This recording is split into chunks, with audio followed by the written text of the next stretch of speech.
Hi hello everyone, అందరు ఎలా ఉన్నారు? బాగున్నారా? బియ్యపు సంచితో అయితే ఇలా సంచి అయితే కర్ర సంచి అనేది అయితే తయారు చేసామండి. చూడండి, చాలా బాగుంటుంది. సంచి అయితే చాలా కంఫర్ట్గా ఉంటుంది. కర్ర సంచి అంటుంటే వారు వెనుకట సేమ్ అదే అన్నట్టు. కొత్తగా మా ఛానల్ని చూసే వాళ్ళైతే ప్లీజ్ సబ్స్క్రైబ్ చేసుకోండి. సంచి చూడండి, చాలా పెద్దగా ఉంది కదా అని చెప్పి నేనైతే చిన్నగా అయితే కట్ చేశాను. కట్ చేసి పెన్తో మార్క్ చేసుకున్నాను.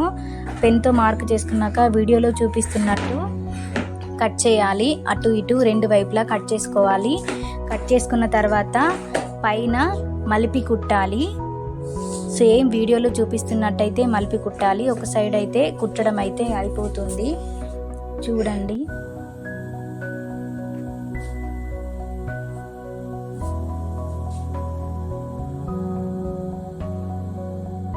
అయిపోయింది. వన్ సైడ్ కుట్టడం అయితే అయిపోయింది. సేమ్ ఇదే ప్రాసెస్లో రెండో వైపు కూడా అలా సేమ్ మలిపి కుట్టాలి. ఇలా సేమ్ వీడియోలో చూపిస్తున్నట్టయితే కుట్టండి. సూది దారంతో, మిషన్ కుట్టుతో పని లేకుండా సూది దారంతోనే కుట్టొచ్చు.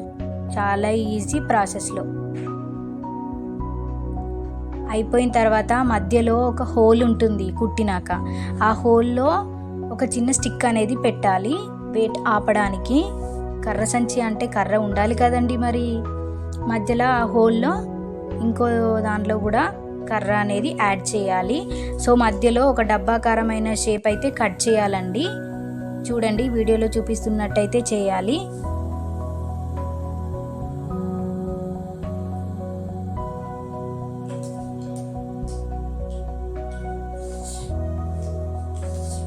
మధ్యలో కట్ చేయాలి. పట్టుకోవడానికి అయితే అవైలబుల్గా ఉంటుంది. ఇందులో కూరగాయలు, మార్కెట్కి వెళ్ళేటప్పుడు కూరగాయలు ఏవైనా తీసుకొని వెళ్ళొచ్చు. వేరే సంచితో పని లేకుండా ఇదే సేమ్ కర్ర సంచిని పట్టుకొని వెళ్ళొచ్చు.